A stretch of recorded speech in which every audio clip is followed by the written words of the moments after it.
आज मैं civil code package 2 test 9 का डिस्कशन करने जा रहा हूं। पहला क्वेश्चन है, निम्नलिखित में से कौन सी कंप्यूटर प्रोग्रामिंग लैंग्वेज नहीं है। तो आप लैंग्वेज समझिए, लैंग्वेज क्या होता है। लैंग्वेज अगर डिफाइन कीजिएगा तो लैंग्वेज दो तरह का होता है। लैंग्वेज अगर हम कहें तो लैंग्वेज को आप दो तरह से डिफाइन कर सकते हैं, ठीक है। एक आपका हाई लेवल लैंग्वेज हो गया और एक हो गया मशीन लेवल लैंग्वेज, ठीक है। आज के समय में हम लोग असेंबली लैंग्वेज का यूज नहीं करते हैं, क्योंकि आज के समय में असेंबलर कोई है ही नहीं। ट्रांसलेटर है। ट्रांसलेटर आपके तीन तरह के हैं। एक तो आपका हो गया पहला ट्रांसलेटर आपका हो गया असेंबलर, ठीक है। दूसरा आपका ट्रांसलेटर हो गया इंटरप्रेटर।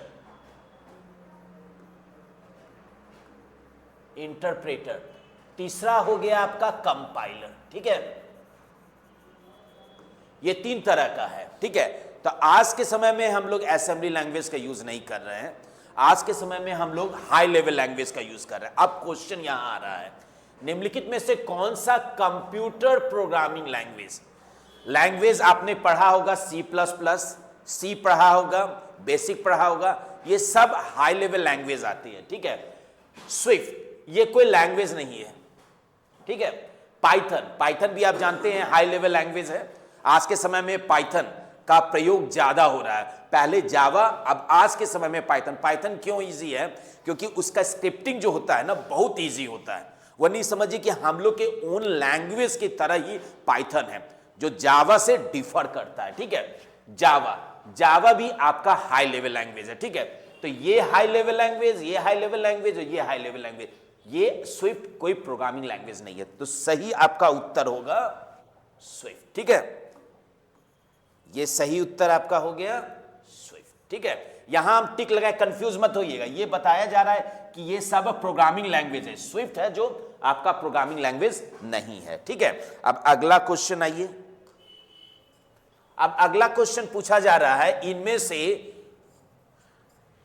से कौन कंप्यूटर का एक रजिस्टर नहीं है। पहले रजिस्टर आप समझिए। रजिस्टर जानते हैं सीपीयू के अंदर रहता है। इसका क्या काम है? ये एक टेम्पोररी स्टोरेज स्पेस है, ठीक है। तो ये टेम्पोररी फास्ट स्टोरेज स्पेस है। इसका जब भी किसी डेटा के साथ लिंक किया जाता है तो ये प्रोसेस बहुत स्पीड में करता है, बहुत तेज करता है, ठीक है। तो इसका यूज हम लोग प्रोसेसर के अंदर, रजिस्टर होता है। एक्यूमुलेटर आप लोग पढ़े होंगे, प्रोग्राम काउंटर, ये सब रजिस्टर के अंदर आता है, ठीक है। तो इसमें पूछा जा रहा है कि इनमें से कौन कंप्यूटर का एक रजिस्टर नहीं है। संचयक, इसको इंग्लिश में कहा जाता है एक्यूमुलेटर, ये आपका रजिस्टर है, ठीक है। प्रोग्राम काउंटर ऑलरेडी हम बता चुके हैं, ये भी एक तरह का रजिस्टर है। ये सब सीपीयू का पार्ट है, ये सब आपका सीपीयू का पार्ट है। स्टैक पॉइंटर ये भी है, ये भी सीपीयू का पार्ट। जब भी आप स्टैक का यूज किए होंगे सी में, तो वहां पे देखिएगा मेमोरी लोकेशन का, एलोकेशन का यूज करते, तो वहां पे स्टैक का प्रयोग होता है। तो ठीक है, ये भी हो गया। बफर नहीं है, बफर कंप्यूटर का टर्म है, पर बफर रजिस्टर नहीं है। बफर का काम क्या होता है? बफर है कि एक मेमोरी है, लोकेशन, जिसमें कि डेटा को आना जाना। आप समझते होंगे जब हम लोग 2G का यूज करते थे, 3G का यूज करते थे, तो वहां बफरिंग होता था। बफरिंग में नाचते रहता था, ये इस तरह नाचते रहता था।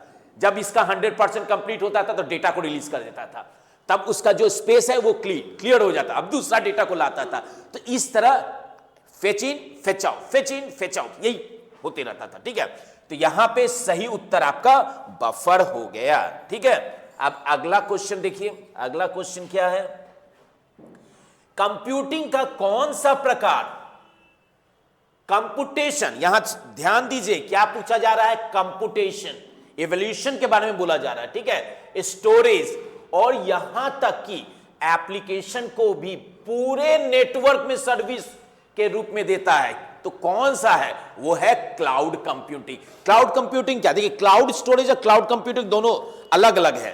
क्लाउड स्टोरेज का मतलब है कि एक लोकेशन बता दिया जहां पे आपका डेटा स्टोर हो रहा है। क्लाउड कंप्यूटिंग का मतलब है कि आपको हर तरह का सर्विस दे रहा है, ठीक है, उसमें प्रोसेसिंग का भी सर्विस दे रहा है, स्टोरेज का भी दे रहा है, रैम का दे रहा है, हर एक है, यस, स्पेस लोकेट करवा रहा है आपके लिए। यानी कि आपके लिए एक सिस्टम में एक रिजर्व पॉइंट बना दिया है कि ये यूजर हमारा ऑथेंटिक यूजर है, इसको आप यस एक्सेस दीजिए, हर तरह का सर्विस दीजिए।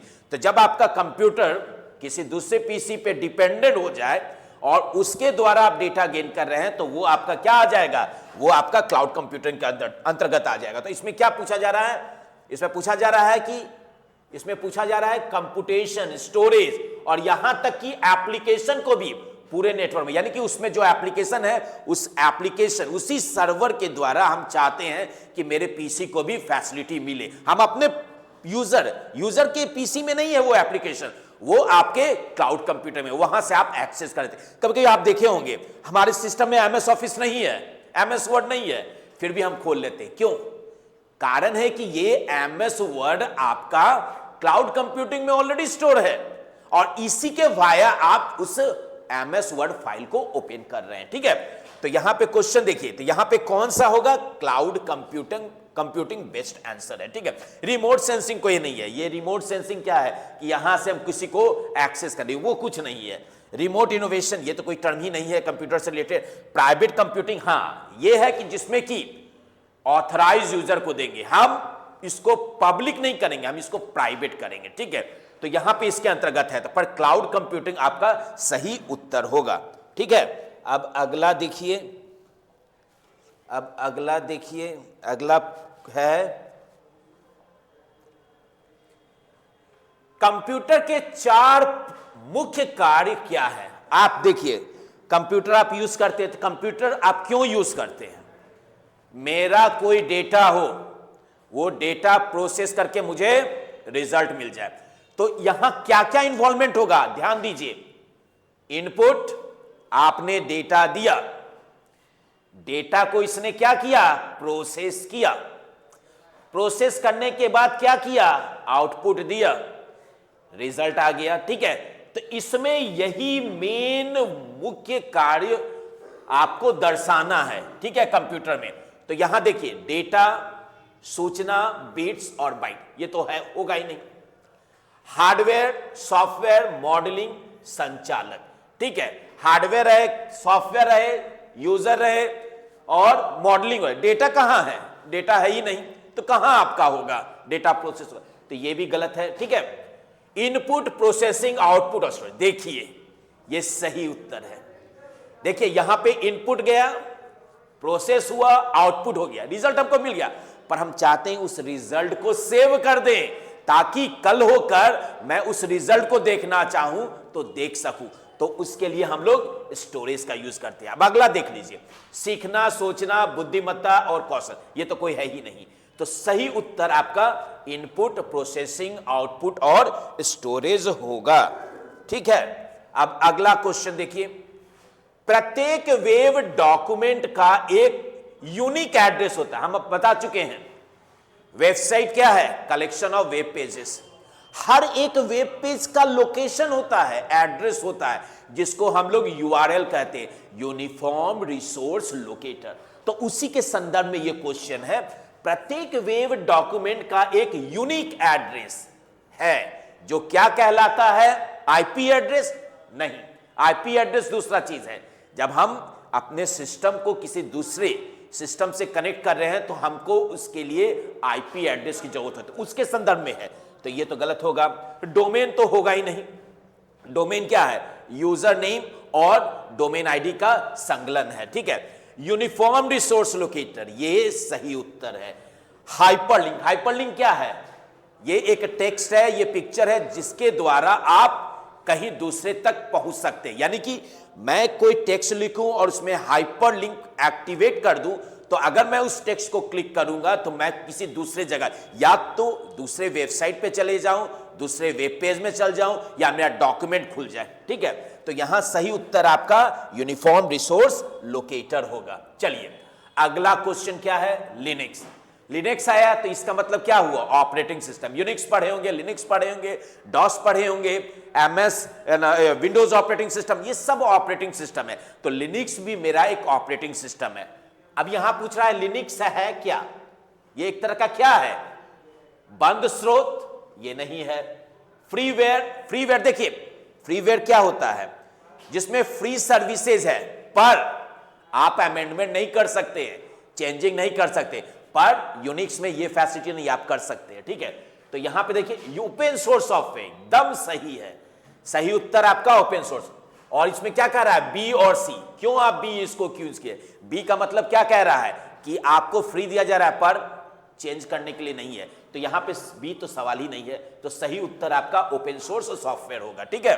अब चलिए अगला क्वेश्चन, कंप्यूटर में डैश निहित होता है, आपके कंप्यूटर में क्या रहता है, इसमें बोलता है कि कंप्यूटर के अंदर क्या क्या है, उसके अनुसार से आप उत्तर लगाइए। मदरबोर्ड है, एकदम है, कंप्यूटर के अंदर मदरबोर्ड है, जिसमें आप देखते हैं स्लॉट्स रहता है, प्रोसेसर रहता है, तो हाँ मदरबोर्ड तो होता है।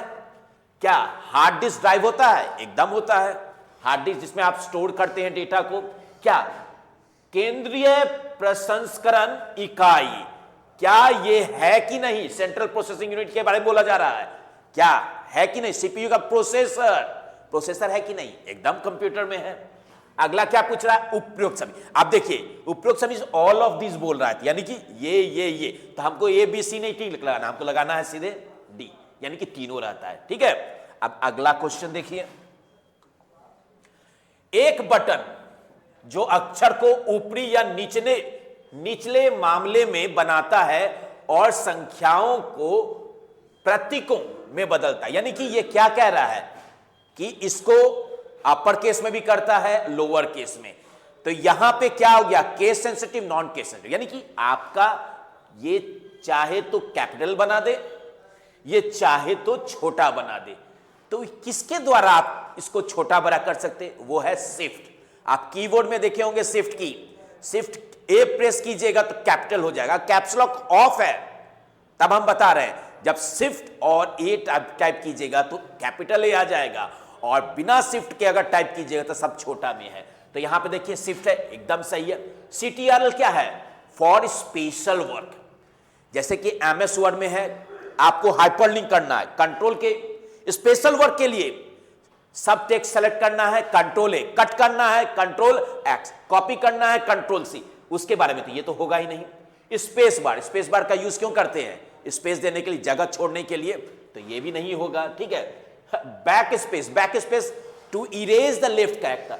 अब यहां पे समझिए बैक स्पेस और डिलीट का, बैक स्पेस क्या करता है, it erases the text which is available at the left side, and delete की where your cursor is waiting, it will delete that later. Okay, that is the difference between the delete and backspace. But here my question is asking that by way of which you can have that letter in capital as well as small, then the best answer that will be the shift one. समझ गए, तो इसका सही उत्तर आपका हो गया shift की। चलिए अगला क्वेश्चन, अगला क्वेश्चन पूछ रहा है कोबोल का पूर्ण रूप, यानी कि full form of COBOL, common oriented business language. Pascal, COBOL, basic, ये सब क्या है, ये सब हाई लेवल लैंग्वेज में। तो यहां पे पूछा जा रहा है कोबोल का फुल फॉर्म क्या है, आप देख लीजिए।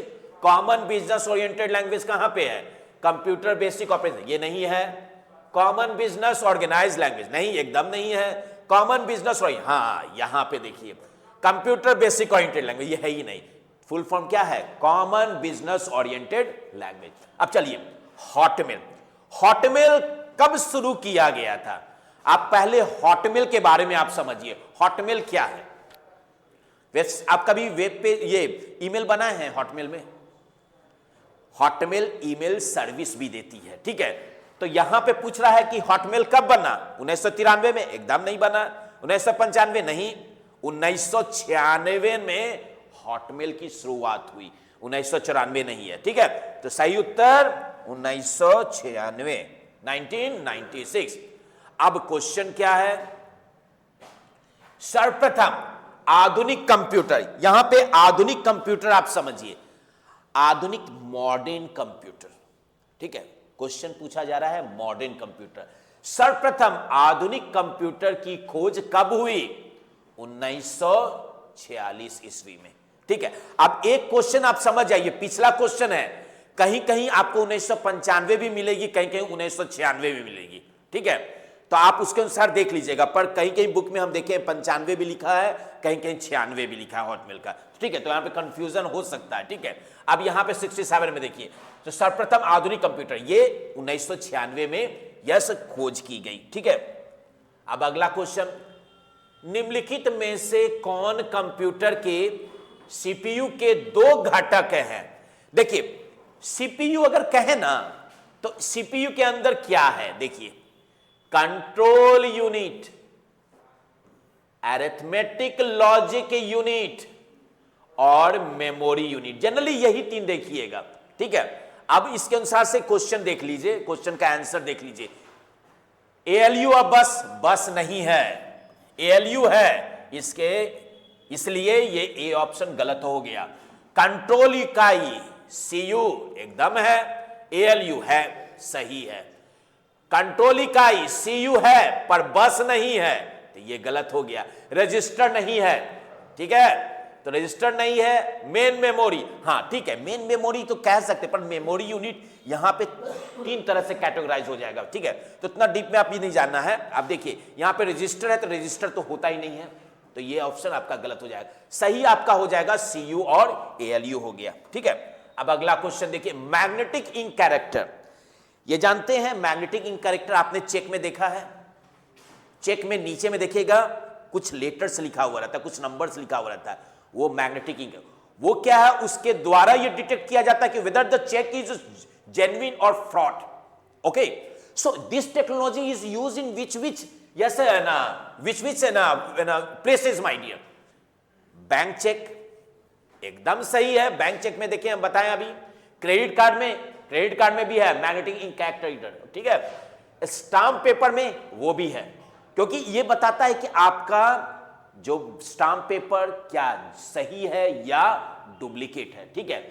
यूरोपेक्स है, यानी कि ये सभी मेरा सही है, तो स्वाभाविक है हम मेरा ऑप्शंस क्या, ऑप्शन के अनुसार से हम देखेंगे तो सही उत्तर मेरा क्या होगा, ऑल ऑफ दिस, यानी कि डी होगा, ठीक है। अब अगला क्वेश्चन आइए, कंप्यूटर में कितने प्रकार की मेमोरी पाई जाती है? आप जानते हैं memory is classified in two ways. First one is the primary memory. If you say about the memory, then memory is classified in two categories. First one is your primary memory and next one is the secondary memory. In primary memory you will see again it is classified in two ways. First one is the RAM, another one is the ROM, and the next one secondary memory. If I am talking about the secondary memory, it means what? Hard disk, pen drive, CD, yes, magnetic, they all come yes under the secondary memory. तो यहां पे देखिए memory कितने भाग में but रहा है, दो भाग में। तो जहां पे दो रहेगा वो मेरा सही होगा, आंसर क्या हो गया, दो। आई होप आपने सभी ऑप्शंस सभी क्वेश्चंस देख लिया, शायद इससे आप लाभान्वित होंगे। धन्यवाद।